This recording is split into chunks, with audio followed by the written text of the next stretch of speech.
¿Qué tal, Aitán? ¿Cómo estás? ¿Cómo está? Todo bien, todo tranquilo. ¿Cómo te fue? Bien, bien. Difícil llegar con la lluvia. Sí, complicado. Yo aparte salí de consultorio, así que el tráfico, vengo de San Isidro, con lo cual el tráfico fue bastante complicado. Siempre hago básicamente lo mismo. Al principio, bueno, una buena entrevista. Y en la entrevista lo que trato de hacer es averiguar áreas de la persona, es decir, el trabajo, la familia, el tiempo libre que tiene, o sea, si lo dedica con amigos, el que dedica solo. O sea, hago un pasaje por distintas áreas de la vida de la persona para ver no solamente cuál es la queja inicial por la cual viene, sino, bueno, cómo está en otras áreas. Porque a veces los pacientes no saben muy bien qué es lo que les pasa y dan por obvias algunas cosas que en realidad no lo son, qué sé yo. Te dicen que están bárbaros con la familia y cuando empiezas a preguntar, tipo, no, eso no es así.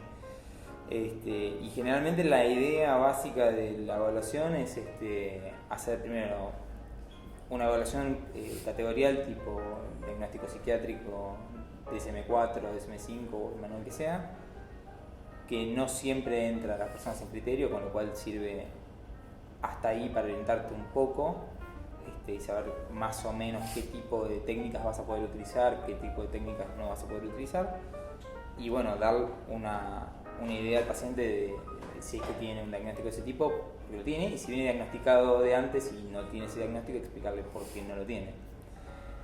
Y lo que se sabe muy poco en realidad, o que no es muy conocido, es el hecho de que trabajamos también con otro tipo de evaluación, que es la que más importa en realidad en el tratamiento, que es lo que vendría a ser una evaluación conductual.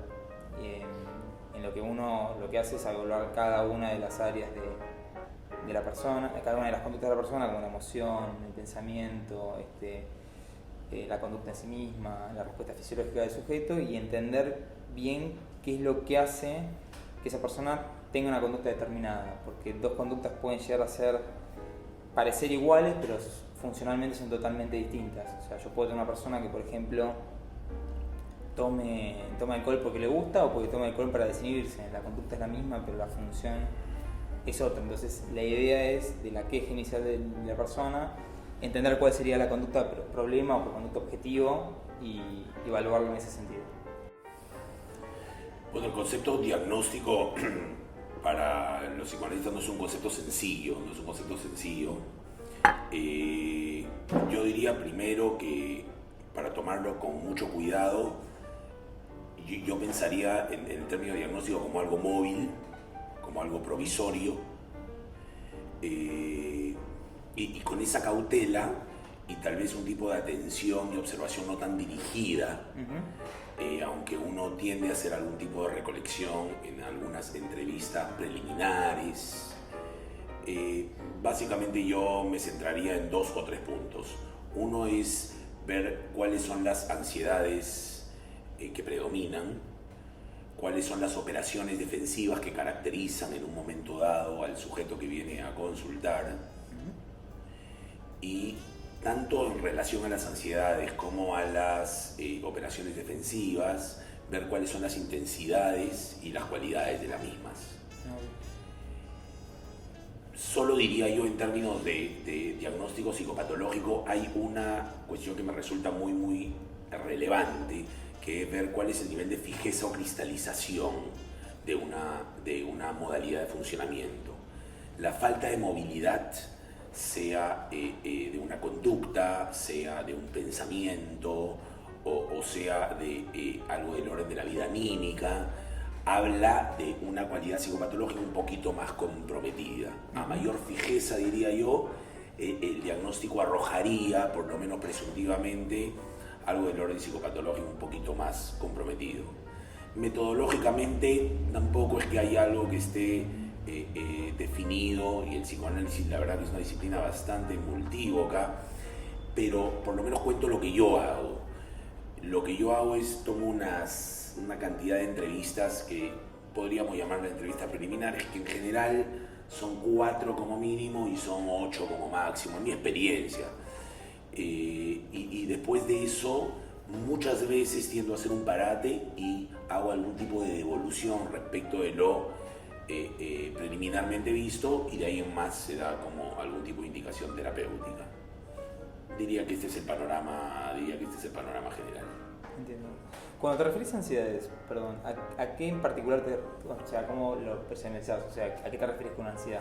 Claro, uno puede tener una predominancia de ansiedades persecutorias, pacientes que pueden estar como angustiados paranoicamente respecto o de alguna idea o de alguna persona, o pueden haber angustias de orden depresivo, en donde más bien las ansiedades se asocian al penar o a la pérdida o al temor a la pérdida, ante lo cual, por ejemplo, estas dos categorías abrirían otra vez, siempre preliminarmente, presuntivamente, provisoriamente y todos los mentes que nos guste, pero siempre en esa línea, diría, por ejemplo, entre ansiedad depresiva y ansiedad persecutoria y ver cuál es la predominancia de una u otra, diría que tendríamos un discernimiento diagnóstico, por lo menos inicial.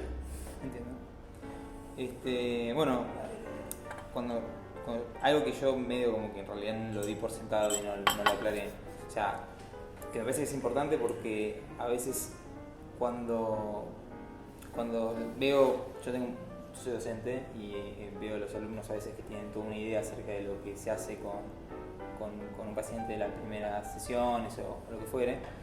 Es esta cuestión yo veo mucho esta cuestión de querer capaz categorizar a la persona y en realidad eso no siempre conviene, digamos, o sea, en este sentido.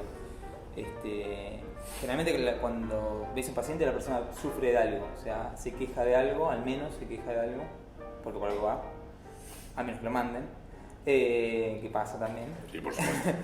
Y bueno, nada, en realidad la idea es entender de qué se queja y por qué se queja, porque me parece que eso también es importante. Es decir, a veces la queja inicial no significa el objetivo de tratamiento, por ejemplo.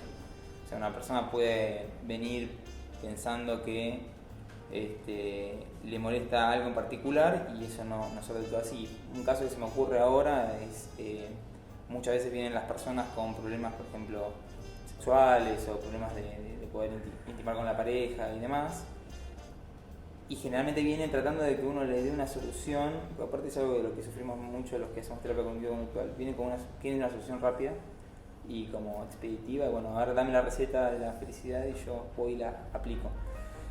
Y en realidad la persona viene con ese problema, con esa queja, y capaz la solución viene por otro lado. Por ejemplo, no sé, una cosa que yo le decía a un paciente a varios pacientes está bien, vos tenés problemas para estar con tu pareja, pero ¿cómo es tu pareja en general, digamos? O sea, y el análisis que vos haces es un análisis que se va de la queja inicial, ¿sí?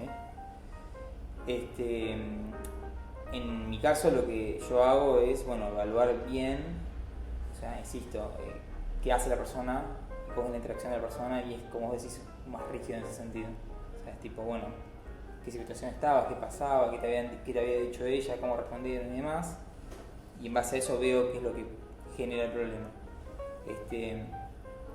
¿Cómo haces vos para hacer ese trabajo? Cuando una persona viene con una queja inicial, ¿cómo haces para orientarla? Porque de cierta forma uno termina orientando a la persona acerca de lo que le pasa, ¿no?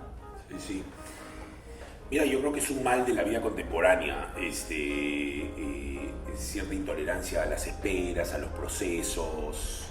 Me parece que hay toda una temporalidad hoy día muy particular respecto de lo que algunos llaman cura. No es un concepto que me gusta mucho, pero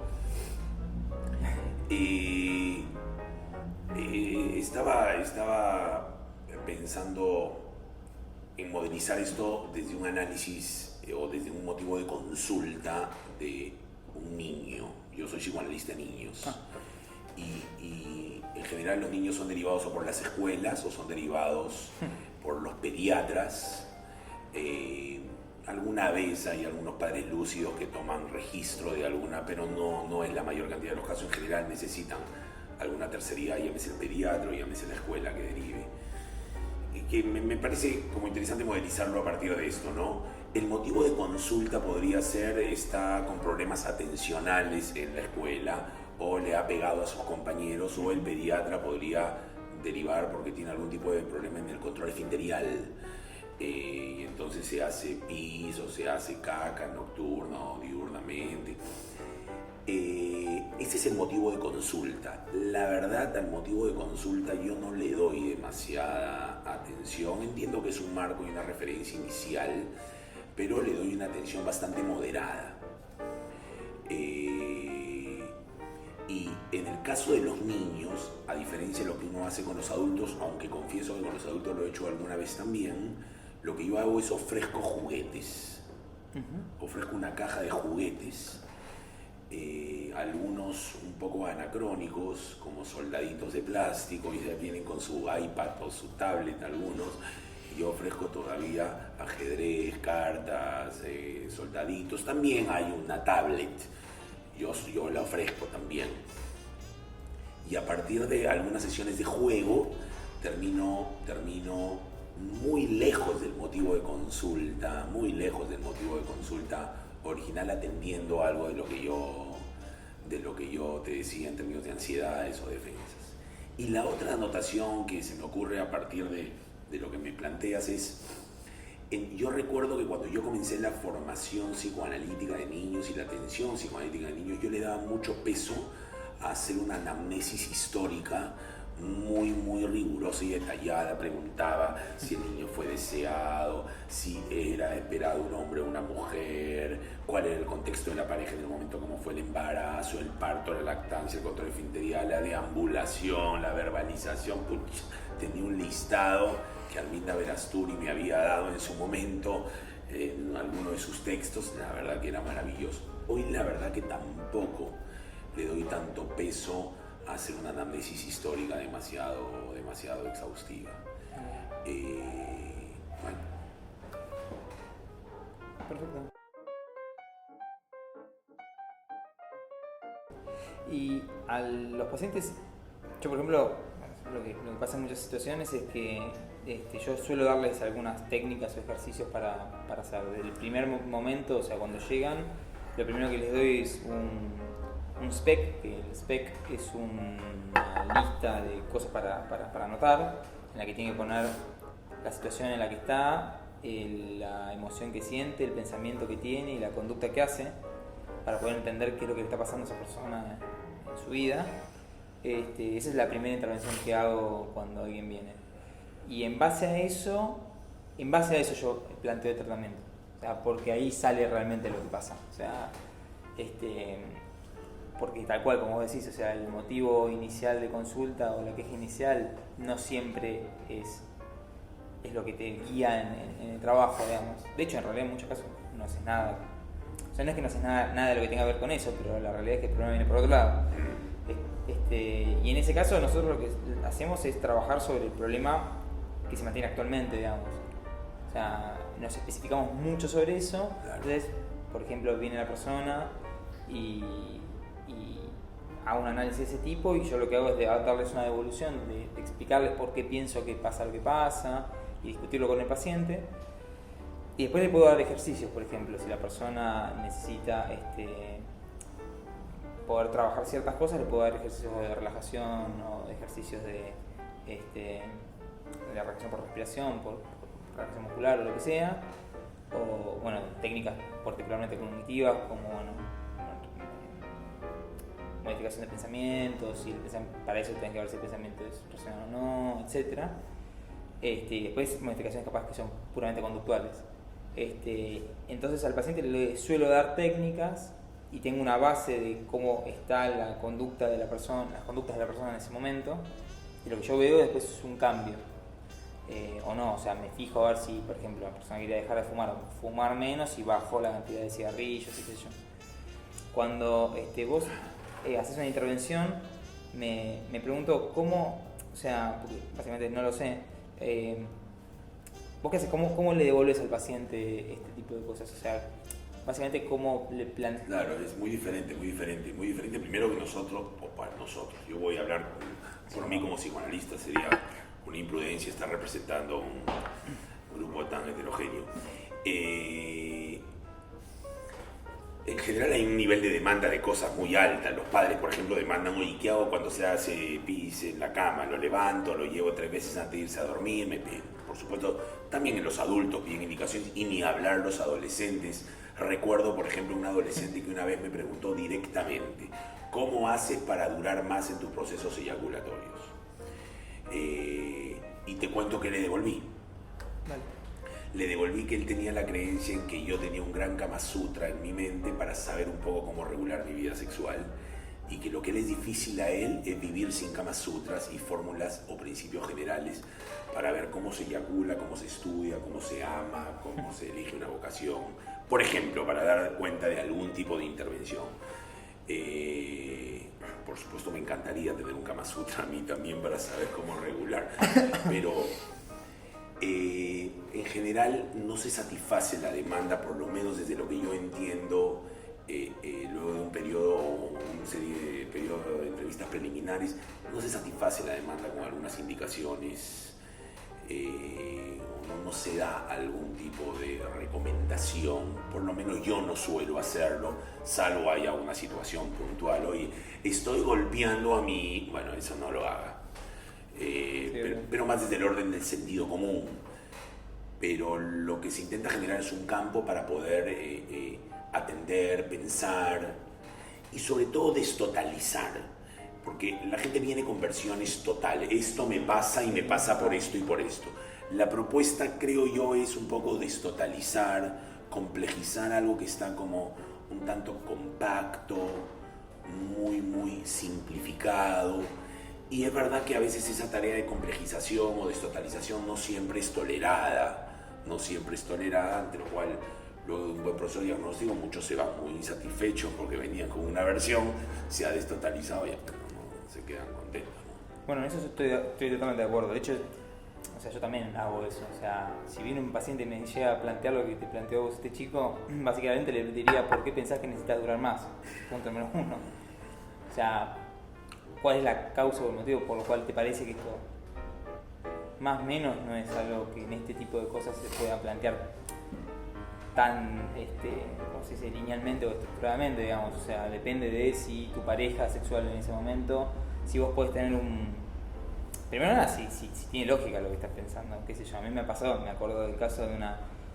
de la pareja de un paciente mío, que realmente lo que pretendía era algo que no era posible, o sea, básicamente no era humanamente posible al menos. Entonces, en ese caso, o sea, básicamente era tipo hablar acerca de por qué, o sea, primero decir, bueno, esto no tiene por qué ser así o asá, y después, bueno, tal cual, o sea, flexibilizar, digamos.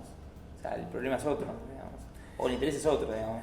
No, claro, pero en el adolescente, por ejemplo, a mí me parece muy razonable que pida algún tipo de principio general de funcionamiento y me diga cómo haces tú, porque él, entiendo yo, como parte de la psicodinamia adolescente, necesita creer en una especie de oráculo, sí, obvio, en ciertos principios universales de funcionamiento y en cierto sujeto omnisciente que le va a decir un poco cómo, por dónde, cuándo, cuánto.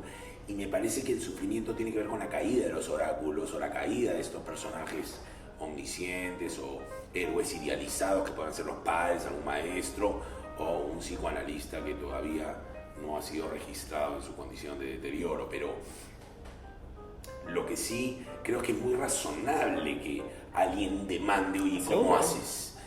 Y ahí me parece que, por ejemplo, ahí yo veo una ansiedad particular, que es la ansiedad depresiva de no tolerar la pena de que no existen principios generales, que es algo que todos añoramos y todos anhelamos. Ese dolor en la adolescencia es particularmente atendible. Ahora, quiero decirte que alguna vez algún adolescente, en vez de sentir pena para distinguir algo en las ansiedades y el diagnóstico, me ha planteado, seguramente tú tienes la respuesta y no me la estás dando, te la quieres guardar para ti y para algunos privilegiados.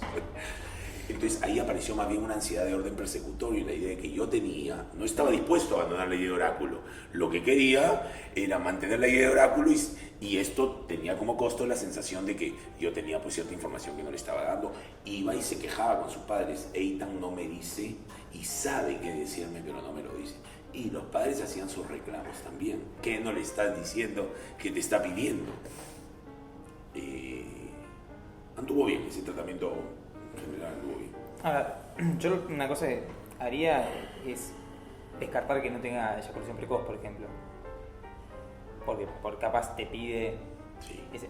Entiendo el punto a donde vas, porque hasta es cómico en cierta forma el planteo o extraño el hecho de considerar que vos sí, o sea, el planteo que te hizo es muy particular, o sea, vos cómo haces, cómo sabe que vos haces lo que él piensa que vos haces, o sea, pero digo, ¿no descartarías primero que el chico tenga que sea eyaculador precoz, por ejemplo? Yo no, yo creo que no haría ese descarte. Tampoco haría una anamnesis demasiado rigurosa en términos de cuánto tiempo viene con algún problema eyaculatorio. No sé si haría eso. Okay. Iría recolectando a medida que vaya apareciendo con esa atención un poco dirigida, más bien una posición flotante, bastante receptiva. Y ahora se me ocurría yo también preguntarte algo desde la ignorancia porque yo no entiendo. Cuando tú das algún tipo de indicación o algún tipo de orientación y de repente después de un tiempo mides cambios o evalúas cambios,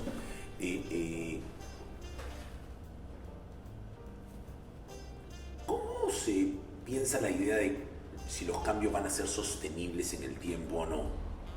En tanto y cuanto hay algunas modificaciones que pueden ser resultantes de un movimiento sugestivo y yo recuerdo mucho, Freud tenía una ambivalencia con la sugestión.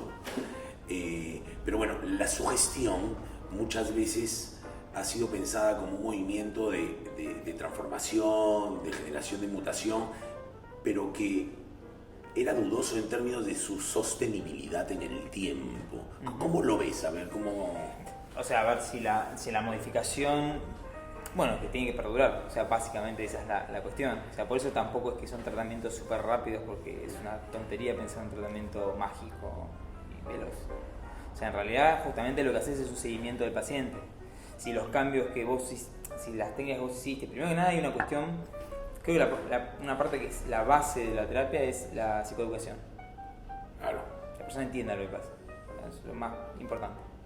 Y entienda por qué vos le estás sugiriendo que haga determinado tipo de técnica, ponele. Y en realidad después lo que haces es un seguimiento. O sea, yo a mis pacientes hago un seguimiento. O sea, al principio, una vez que pasó cierta cantidad de tiempo y veo que el paciente viene bien y que no está recayendo, no está teniendo problemas de ese tipo, le sugiero que venga cada 15 días, después le sugiero que venga una por mes, después le sugiero que me llame de vez en cuando. O sea, como que el seguimiento es a largo plazo. Y hay otra cosa que también se hace, es lo que es la prevención de recaídas, ¿no? Pero en realidad, o sea, sí, hay ciertas técnicas que se sabe que sirven para determinadas cosas. El problema me parece que es más que nada cuando no tenés necesariamente un manual, por ejemplo. Una fobia es como que vos seguís el manualcito y sabés que hago A, después hago B, después hago C y sigo y continúo. El tema viene más que nada cuando es una cuestión de crecimiento personal. Cuando no hay una cuestión específica que pueda llegar a entrar dentro de un criterio específico. ¿Sí? O sea, un tipo de terapia específica, digamos. O sea, por ejemplo, ciertas cuestiones, pero eso es tal cual, o sea, es un tratamiento que vos te das cuenta y también depende mucho de la respuesta que tenga el paciente. Sí. Yo tengo hace un tiempo, un paciente que viene con problemas con la pareja y demás, problemas de relación vincular, en cuanto a lo que suele tender a ser agresivo, no violento, pero sí a responder cosas de mala manera o de mal modo, y a él eso lo afecta muchísimo. Y la realidad está en que eso es una cuestión más que no depende tanto tampoco de él. Y el tratamiento al principio empezó con una cuestión de técnicas, pese a la advertencia de que las técnicas no son mágicas, punto número uno. Y después el trabajo es básicamente decirle, no vas a no ser un humano, no vas a no enojarte de vez en cuando, no vas a...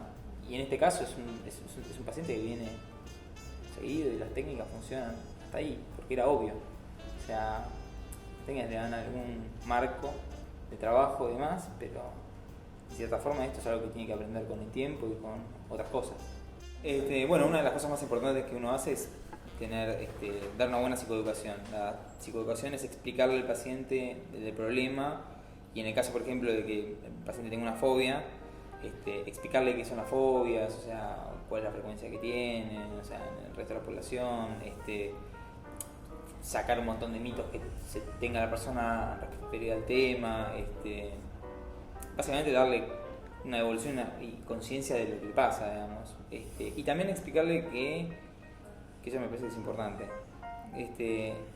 explicarle que el diagnóstico no es, me sale a rosca, como, o sea, tenés una fobia, bueno, hay diagnósticos y diagnósticos. La fobia es como si te diga tenés una gripe.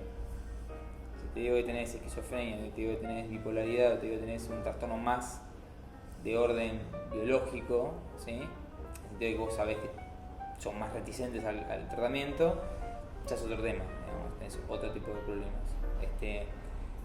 Y bueno, nada, en el caso en el que sea una fobia, se le explica qué es la fobia y se explica cuál va a ser los pasos de tratamiento y opciones para trabajarlo, digamos. O sea, porque las fobias en terapia cognitivo-conductual las trabajás primero haciendo una evaluación de el objeto o los objetos a los que le tienen miedo, pues eso es importante. Y explicarles por qué actualmente mantienen el miedo. O sea, por qué el miedo cada vez es más grande y por qué se mantiene y se diversifica y cada vez es más general. Ahí hay que explicarle, bueno, nada, todo lo que es el refuerzo negativo, esto de que el hecho de que vos estés huyendo de la situación hace que vos no aprendas que esa situación, que tu cerebro no aprenda que esa situación no es amenazante. Y bueno, nada, una vez que se le explica todo eso, se le explica cuáles van a ser los pasos de tratamiento. Y en ese caso lo que se le da sí es técnicas de relajación. En algunos casos se dan técnicas cognitivas si es que la persona tiene miedos que son irracionales, como por ejemplo el miedo a volar. O sea, la gente le tiene miedo a volar pero no tiene miedo a andar en auto y hay muchísimos más accidentes de autos que de aviones. Pero en muchos casos la gente sabe que no tiene que tener miedo. Y después lo que se hace es, bueno, explicarle lo que va a ser la desensibilización sistemática, que es esto de imaginarse, por ejemplo, o sea, hacer una escala de qué situación le da más miedo y cuál menos y cuál más, y empezar a emparejar las situaciones atemorizantes con relajaciones. Entonces se va a generar una habituación, una extinción de la respuesta de miedo.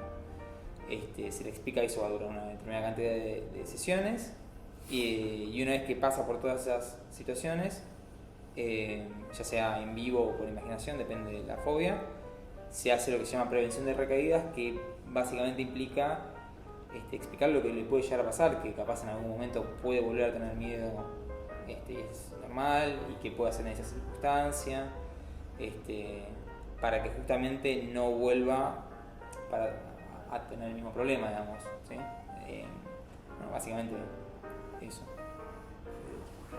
En otras situaciones capaz es mucho más flex. No tenés un protocolo tan estricto, tan detallado, como en casos de crecimiento personal. No sé, una persona que viene y te dice no. Hoy justo viene una chica que básicamente lo que quería era estar mejor, esa fue toda su frase. O sea, no aguanto más, quiero estar mejor, quiero tener un objetivo en mi vida.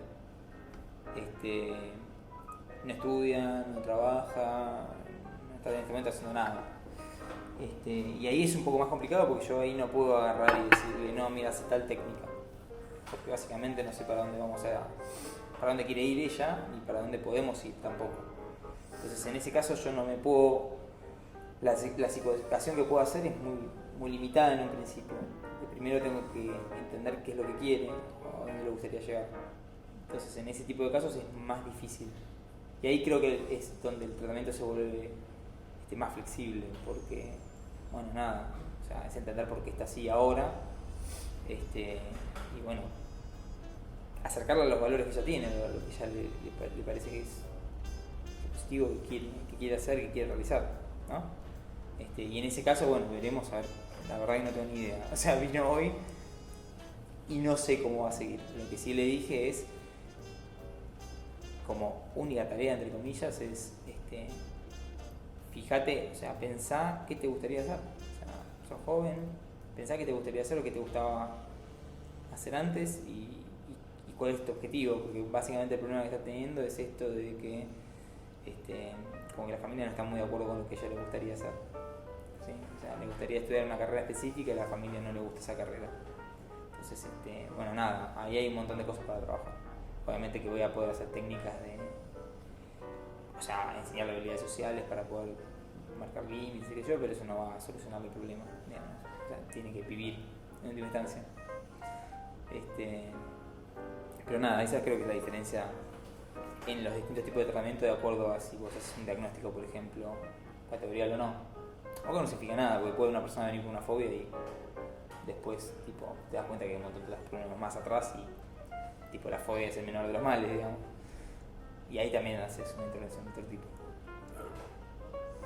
No, estaba pensando nada más mientras te escuchaba de que ya el poder es un factor de las relaciones o que regula en parte las relaciones humanas, y un concepto como el de la psicoeducación es un concepto muy propenso a generar, pienso yo, pregunto también desde cierta ignorancia, si no es un factor la idea de psicoeducar, un factor propenso a caer en algún tipo de terreno asociado a prácticas de poder en las relaciones entre el terapeuta y el paciente, de cierto cuidado, ¿no? De cierto cuidado. Me lo pregunto, no es un tema que a mí me sea ajeno, la idea de cómo el poder circula en la relación analítica entre paciente y analista. Me lo preguntaba con el concepto de psicoeducación también, ¿no? No sé cómo lo ves. ¿Por qué pensarías que, o sea, por qué pensás que puede llegar a propiciar una relación de poder? No, yo parto de la hipótesis de que el poder es un factor que regula el intercambio entre los...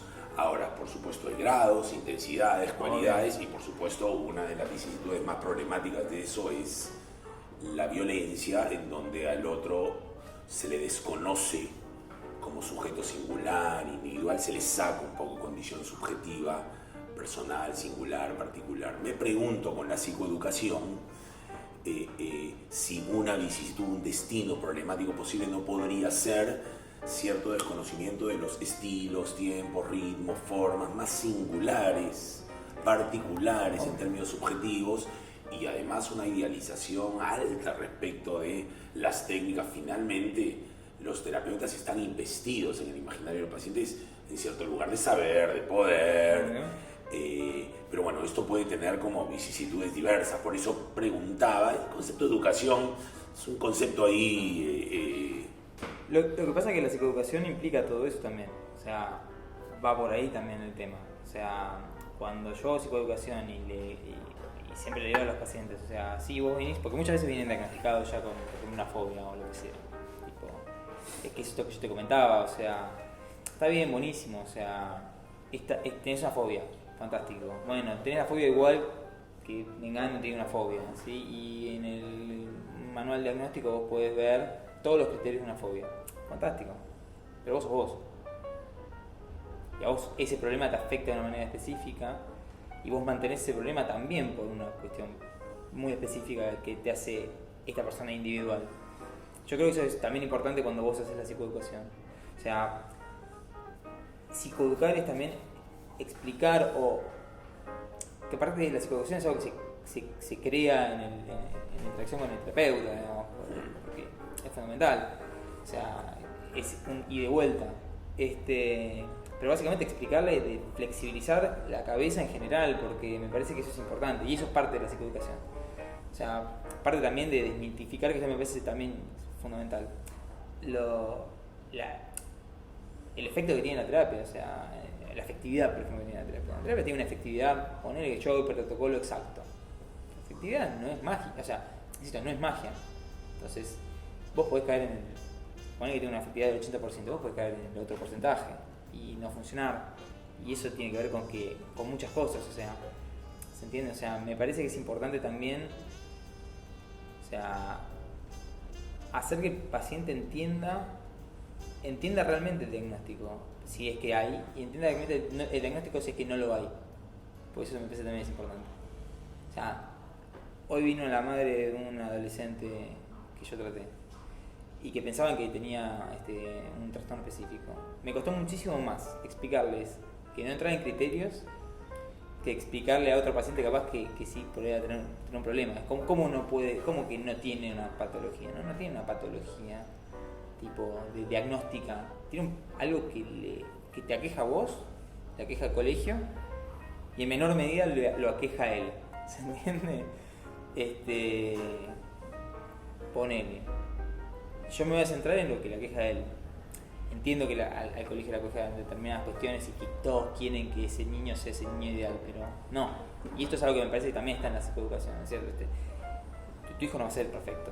O sea, perfecto para vos, no sé si entiende. O sea, no ser ese niño perfecto que vos estás pensando. ¿Sí? Bueno, lo mismo con una psicoeducación individual. Claro, pero ahí lo que tú llamas psicoeducación, no sé si tiene alguna relación, pero yo pensaría que todos los padres tienen ilusiones. Sí, obvio. Que nosotros categorizamos desde el psicoanálisis como ilusiones narcisistas, pensando en términos de que los hijos son productos de uno, ante lo cual uno quiere que los productos de uno sean lo más lindo y lo mejor posible. Según ellos. Por supuesto. Mi mamá tiene el sueño incumplido.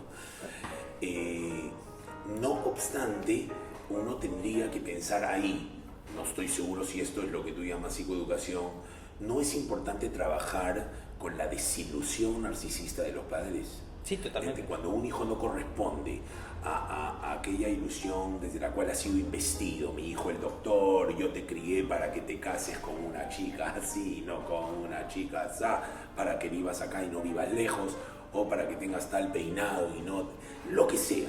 Lo que quiero plantear es, ¿no es importante ahí trabajar sobre la desilusión? Y me pregunto si psicoeducativamente uno trabaja sobre la desilusión o rápidamente opera sobre la desilusión. Me lo pregunto también yo, así como con mucha moderación e ingenuidad, ¿no? Si en algún orden trabajar la desilusión no implica acompañar a los padres en un proceso de penar, de duelar lo que ellos imaginaban que iba a ser el hijo que deseaban. Es que sí, totalmente. O sea, en realidad, pero todo el tiempo trabaja con eso. O sea, uno trabaja con personas, tiene que trabajar eso, si no, no tenés flexibilidad. A eso creo que hace un ratito habíamos hablado de eso. O sea, vos sos psicólogo y trabajas con gente. Y en cierta forma la idea es, bueno, también entender qué depositaste, porque también depositan cosas en uno. Claro, no, diga. O sea, me ha pasado de que me han traído, yo trabajo mucho con adolescentes y este problema lo suelo tener más a veces con adolescentes que con adultos. El adulto es como más responsable, entre comillas, de querer iniciar un tratamiento. O sea, a los adolescentes lamentablemente lo traen, digamos. Viene y te dice, bueno, pero vos haces terapia cognitivo-conductual, ya quiero que todo esto funcione como tengo ganas. Bueno, nunca va a funcionar como tenés ganas en realidad. O sea, porque tampoco es la idea, o sea, es lo que yo les digo. O sea, yo no te tengo que armar un niño a tu... Primero que nada no puedo, por suerte. Y segundo, no es mi deber, digamos, o sea, en última instancia. Lo mismo pasa cuando viene una persona y te dice, no quiero tener más miedo. Una fobia, tipo, no quiero tener más miedo. No quiero tener más miedo en general, tipo, yo no puedo hacer eso. Y si lo pudiera, sería poco ético, digamos, en cierta forma. O sea, te tenés que adaptar a lo que te toca en cierta manera y aceptar esto que vos decís, esa desilusión a la idea que vos tenés de lo que va a ser el tratamiento tuyo. O sea, la otra vez le hablaba a una paciente y le decía, o sea, que tiene una ansiedad social, esto de que no puede hablar le cuesta hablar con la gente, le da vergüenza hablar con la gente, y tiene una idea, o sea, imagina que su vida va a ser de una forma, y yo le dije, tipo, pará, porque no vas a salir de acá a ser actriz. Por ahí vos quieras ser actriz, bueno, vas a hacer toda una cuestión, vas a tener que hacer todo un trabajo para llegar ahí, digamos. No es algo que, ¿se entiende? O sea, no vas a ser la persona más sociable del planeta porque... Claro, pero en esa intervención tú lo estás desilusionando, porque tú le dices lo que no va a poder ser. Pero claramente no vas a salir de acá y no vas a poder ser actriz. Es una intervención en donde tú promueves desde un lugar además de poder, porque tú está muy valorada tu palabra. De lo cual que diga alguien que sabe, oye, tú sales de acá y no vas a ser actriz, pucha, yo diría, uy, lo dice el señor, debe tener alguna idea. Y que no necesariamente vas a ser actriz. Claro, ya, pero eso ya es una impronta importante que tal vez, pienso yo que ahí hay una diferencia en términos del abordaje, en términos de que uno podría pensar por qué hay tanto apuro en ser, por qué la ilusión es tan grande, por qué la prematurez, porque, en fin, uno puede abordar, pero desbaratar la ilusión cuando tal vez ese es el estado que tiene, y cuando uno dice, mira, tal vez no vas a hacer, pucha, rápidamente ya la ilusión se ve como en algún punto amenazada, además desde un lugar muy investido, como tú dices, nosotros somos depositarios, como tú bien dices, de cosas de los pacientes, y ahí es donde tal vez me parece también poner el acento para marcar lo que yo entiendo, tanto en el periodo diagnóstico, pero sobre todo en el periodo de tratamiento y terapéutica, es un ingrediente, diría yo, central, que es la transferencia. La transferencia es eso de lo cual nosotros somos depositarios. Nosotros en algún punto, lo voy a decir en términos muy generales, porque la transferencia también es un concepto, pero tremendamente multivo contra el psicoanálisis, diría que debe ser el concepto sobre el cual más congreso se ha hecho después de inconsciente. Yo diría que inconsciente y transferencia son las únicas dos invariantes que todos los psicoanalistas hoy día aceptarían, solo el resto podemos discutir. Entonces, todos representamos algo en el imaginario del otro. Sí, obvio. Eso nosotros, en términos muy generales, hagan disculpar mis colegas, se le podría llamar transferencia. Ese, a mi gusto, es el elemento principal en términos diagnósticos, y para nosotros, o para alguno de nosotros, es el campo principal de observación y de atención. Por ejemplo, hay un tipo de transferencia que se llama la transferencia psicótica, desde alguna perspectiva psicoanalítica de la escuela inglesa. Y la transferencia psicótica tiene tres cualidades. Una primera se llama es lábil, la segunda es prematura y la tercera es tenaz. Eso no quiere decir que yo tenga un paciente psicótico.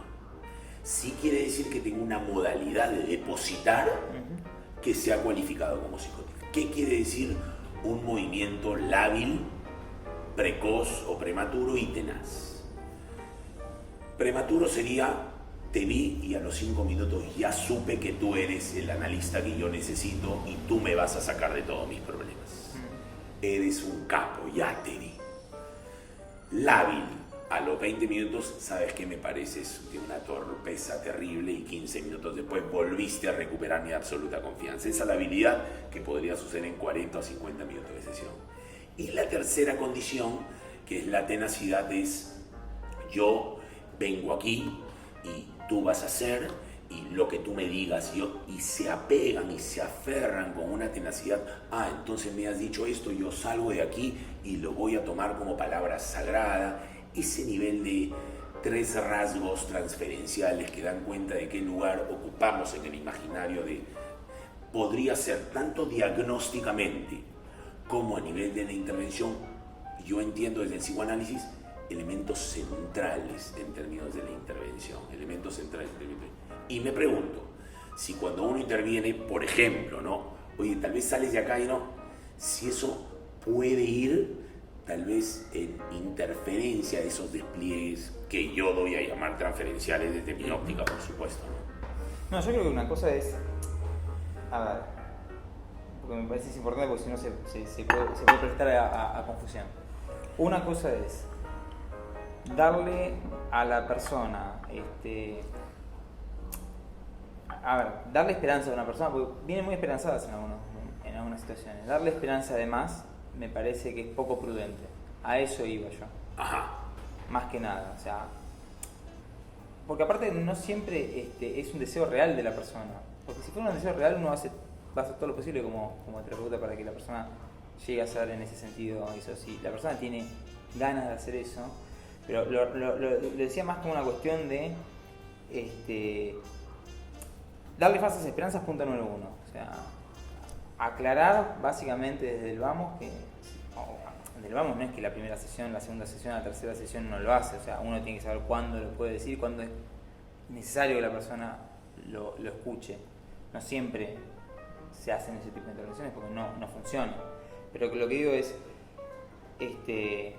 no darle falsas esperanzas, no decirle no, porque ese es el problema. Generalmente, a mí me pasa con este tipo de tratamiento, que la gente viene como pensando que uno es una especie de mago, ¿viste? De todos, entonces es como, yo no soy un mago, está todo bien, pero magia no hago. O sea, a eso voy. Claro, pero ahí tú estás desbaratando una idealización. Ah, sí, totalmente. Lo que pasa es que nosotros no trabajamos la transferencia, sí trabajamos el vínculo. Claro. Y el vínculo es fundamental. O sea, creo que en eso sí estamos totalmente de acuerdo. El vínculo que se tiene con el paciente es fundamental. O sea, la interacción que hay entre paciente y terapeuta es, creo que el 70% de la efectividad del tratamiento, en cierta forma, porque si no, no tenés ni para dónde empezar ni por dónde ir. Pero la idea es, tipo, no le estoy dando falsas esperanzas, o sea, no va a pasar magia acá. Es cierto, pero insisto, si uno desbarata con cierto tipo de casuísticas, la idealización prematuramente, estás dejando a un paciente que tal vez necesita o creer en Jesucristo, en el Mesías o en el analista, a veces prematuramente, infundadamente también seguramente, pero la idealización es un mecanismo que algunos pacientes necesitan y a veces, entiendo yo, desbaratarlo prematuramente No, seguro, puede ser peligroso, ¿no? Sí, seguro, pero por eso uno tiene, creo, en cierta forma, me sale timing, pero como esa cuestión de saber cuándo intervenir, cómo intervenir y con qué paciente también, porque no son todos los pacientes iguales. Sí. O sea, no todos los pacientes son iguales. O sea, todo lo contrario, hay pacientes que tienen que darle mucho ánimo para que puedan empezar a continuar con el tratamiento. Creo que eso es importantísimo y eso es un juego que es muy sutil, no hay reglas para eso. Bueno, de otra cosa que me parece que es importante hablar es cuáles son los conocimientos mínimos o necesarios, mejor dicho, para un psicólogo, digamos. Yo en realidad tengo una idea medio extraña acerca del tema, pero la puedo dividir entre lo que es académico y lo que es más general. Desde el punto de vista académico, obviamente considero que es una persona que tiene que tener mucho conocimiento teórico,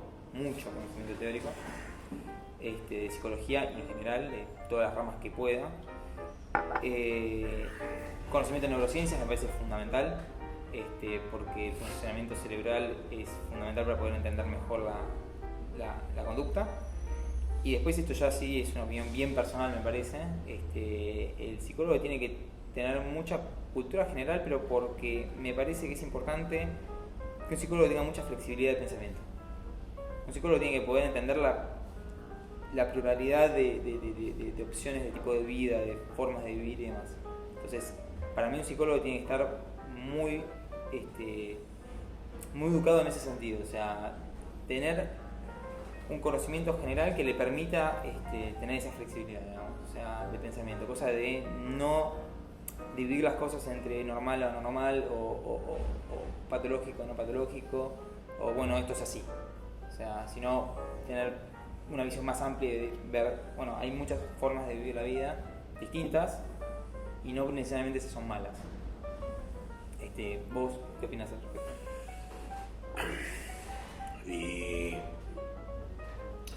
Yo diría que la práctica clínica desde mi óptica básicamente tiene que centrarse en 2 o 3 cosas si yo tuviera que elegir. La primera es que hay que tener un tremendo entrenamiento en observación. Y la observación, a mi gusto, es mejor en la medida en que más ingenua e inocente sea. En la medida en que uno aprenda a suspender más bien toda la cantidad de conocimientos que uno ineludiblemente tiene, simplemente por vivir en sociedad y por vivir en cultura, con mayor o menor disposición, pero creo que hay que más bien entrenar. La práctica tiene que ser una práctica dirigida a la observación y no al conocimiento, diría yo, sino yo elegiría a la disposición al conocimiento. Ajá. Y la disposición al conocimiento creo que está sostenida, no sé si lo voy a decir como quisiera, me va a salir así, en entrenarnos en ignorar. Todo el tiempo en suspender, en destotalizar, en complejizar, en algún punto suspender gran parte de las teorías que nosotros podríamos tener. Ahora, yo pienso que esto se entrena de una manera muy particular que a mí me enseñó algún maestro formado en Londres, que tiene que ver con estudiar mitología. yo plantearía que el estudio de la mitología, y la mitología contemporánea podría ser el estudio de los cómics, el estudio de la mitología podría llevar a un entrenamiento de la mente de un clínico a tener que modelizar todo el tiempo las situaciones que le suceden a los pacientes que escucha o que ve.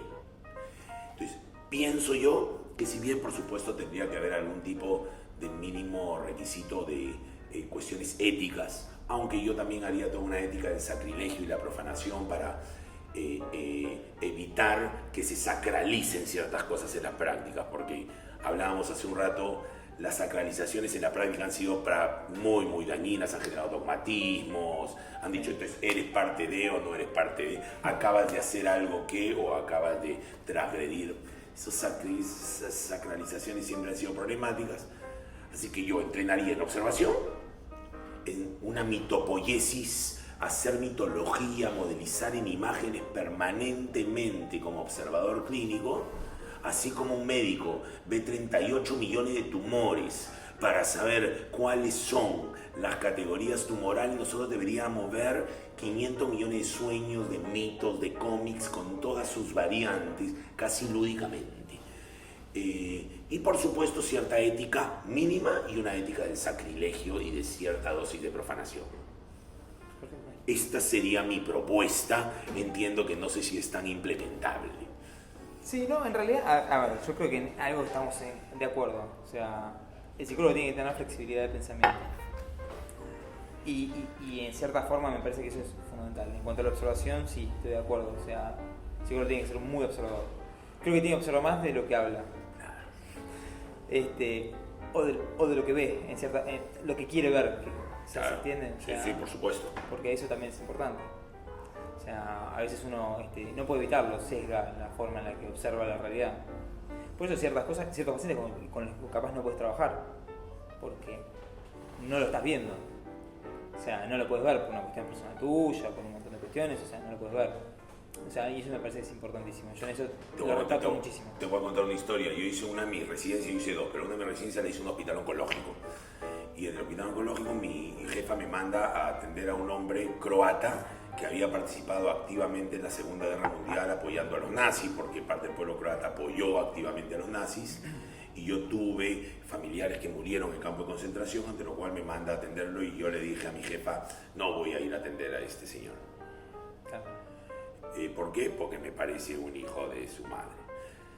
No sé si se pueden decir malas palabras, pero entonces me dice, tú lo vas a ir a atender porque yo soy tu jefa. Entonces fui y efectivamente tenía un cáncer bastante avanzado y le dije, me alegro mucho que usted se esté muriendo y ojalá sea como muy sufrida su agonía. Por supuesto, mi jefe estuvo a punto de suspenderme una semana de la residencia, era amiga, ante lo cual no me suspendió, pero claramente ese es un límite. Ese es un límite de atención de cierta casuística con la cual yo he tenido ya varios problemas. Han habido 2 o 3 situaciones de cierto pensar nazi, de algún tipo de fundamentalismo que me ha generado algún tipo de coto en términos de la atención. Sí, totalmente. Creo que también está el punto de la autoobservación. Sí. Porque uno también tiene que conocer sus propios límites. Sí, yo estoy de acuerdo con eso. O sea, a mí también me ha pasado situaciones en las que he decidido no trabajar porque me han tocado íntimamente y he pensado, de hecho se lo he dicho al paciente, ¿no? Mejor prefiero que vayas con otro psicólogo, con otro terapeuta, porque yo no puedo. Y lo he derivado, que no podía. O sea, básicamente no lo podía observar. O sea, y por ende no podía ayudarlo ni ayudar a los que están alrededor de él ni a nada. Sí, estamos de acuerdo.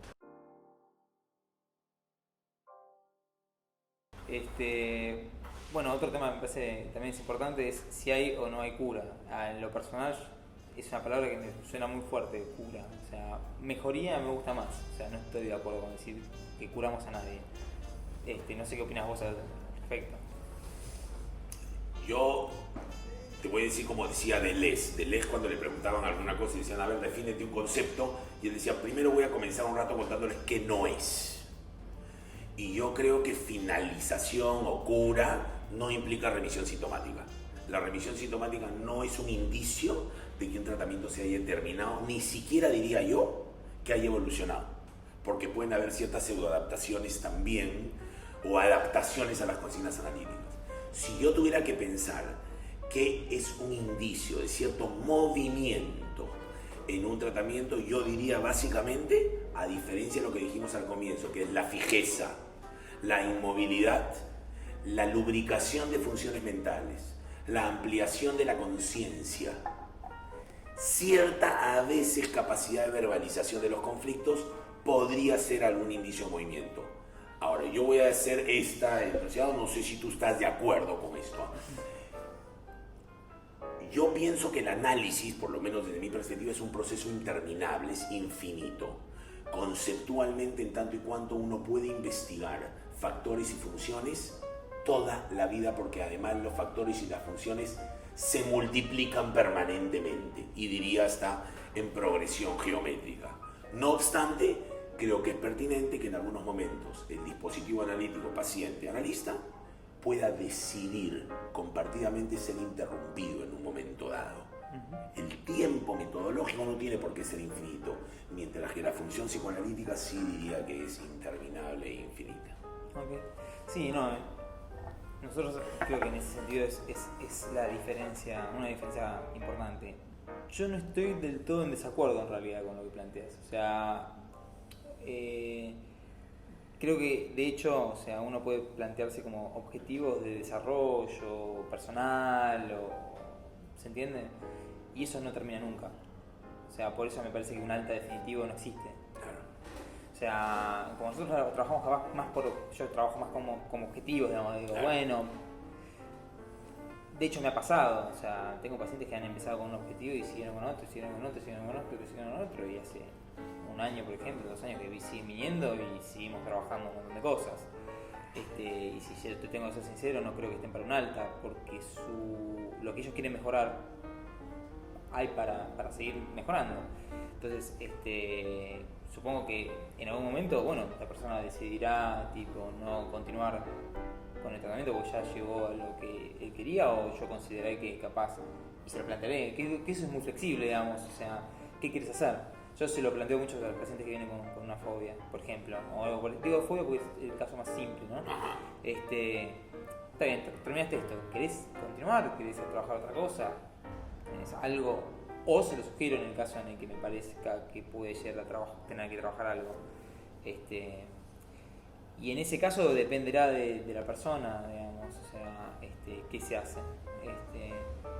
Y en cuanto a la finalización, bueno, nada, o sea, será una devolución de lo que pasó, de lo que fue el tratamiento.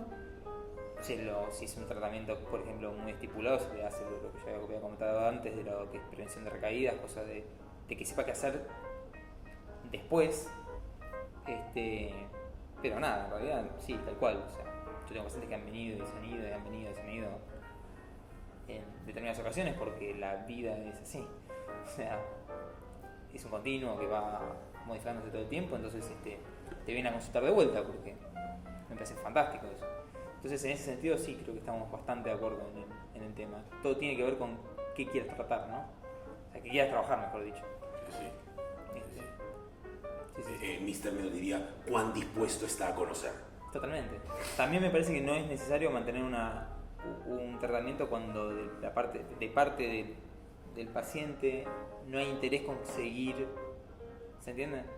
O sea, un paciente que ya no está interesado, que está molesto con venir, que me ha pasado, el paciente dice, bueno, yo quiero estar acá y no quiero más. Bueno, mirá, te sugiero que... Lo que pasa es que ahí teníamos que debatir sobre el concepto de resistencia. Y el concepto de resistencia es condición de movimiento. Claro. Ante lo cual, que haya resistencia a tratarse me parece que es un buen indicio. De hecho, si no la hay, diría que tenemos un fake, un pseudo proceso.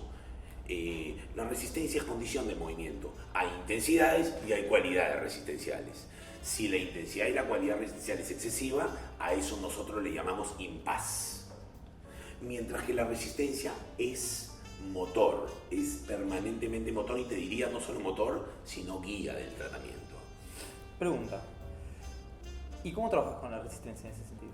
Te tengo que contar una vieja anécdota que un expresidente de la Sociedad Británica de Psicoanálisis, indio de nacimiento, que peleó en la Guerra Mundial, se llamaba Wilfred Rupert Bion, y Bion decía así, cuenta una historia, él era tanquista y cuenta que de repente él manejaba, comandaba toda la fila de tanques y se rompe la batería de luz del tanque.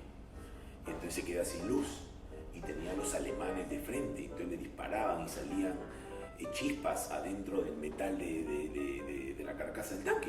Entonces todos preguntaban, no podía retroceder porque chocaba el tanque de gasolina con los tanques de atrás. Para adelante iba contra los alemanes, ante lo cual Bion cuenta que él dice, ¿dónde vamos?, le pregunta a su asistente. Y vamos a los disparos. Entonces, donde salían las chispitas adentro de la carcasa del tanque, así iba Bion. Entonces, a partir de ahí él modelizó la idea de que siempre uno tiene que ir hacia la resistencia. Quiere decir, si un paciente dice, tú tienes conocimiento como este adolescente y no me lo estás dando, a la resistencia. Tú tienes la creencia de que yo sé cosas que no te estoy dando y me las estoy guardando por alguna razón. A ir a la resistencia. La resistencia tiene que ser un poco la brújula, Y yo tengo la impresión de que hay muchos tipos de terapéuticas que más bien tienden a suprimir la resistencia más que a amigarse con la resistencia como brújula y guía del tratamiento. Ahora, que hay resistencias que son pesadas de seguir, pucha que las hay. Hay pacientes que abandonan el tratamiento. Ese es un tipo de resistencia que se da más en el sentido de la acción. Hacen algo. Pero, por ejemplo, a mí viene una persona y me dice, yo considero que capaz tiene cosas para trabajar, ¿no? Ponerle. Sí. Ponerle que me parece que yo vi algo que le vendría bien trabajar. Sí. Yo se lo propongo. Sí. Me dice que no, que no tiene ganas. Yo le explico, en cierta forma, por qué no tiene ganas de trabajarlo y por qué esto no le molesta. Y trabajo en ese sentido. Ahora, si la persona me dice, no, yo no quiero venir más, ahí cómo trabajas con esa resistencia. Por supuesto, por supuesto. Estás contando una situación técnica. Lo cierto es que no sé cuánto crédito yo le daría al discurso manifiesto. De hecho, tú sabes que el psicoanálisis nació con las histerias. Y las histerias decían a todos, no, pero había una parte de ellas que querían sí. Ante lo cual, el no, y de hecho Freud tiene un trabajo que se llama La negación, en donde dice que muchas veces las formulaciones en términos negativos son las aceptaciones por la mente de algo que de otra manera no podría ser aceptado, traería un exceso de conflicto, ante lo cual digo, no se te ve gordo, pero en realidad te estoy diciendo lo que tengo para decirte sin que esto genere demasiado conflicto. Entonces, la negativa manifiesta no necesariamente es un signo de resistencia que no pueda ser tramitada o elaborada en el dispositivo analítico. Yo insisto, yo reivindico la resistencia como brújula, motor y guía del tratamiento. Cualquier dispositivo analítico que no tenga la resistencia como una vicisitud del intercambio analítico, diría que es un pseudo proceso analítico. Lo diría de todos los procesos de la vida. Cualquier matrimonio que no traiga resistencia, cualquier aprendizaje que no traiga resistencia, cualquier amistad que no traiga resistencia, ¿y por qué el psicoanálisis estaría exento?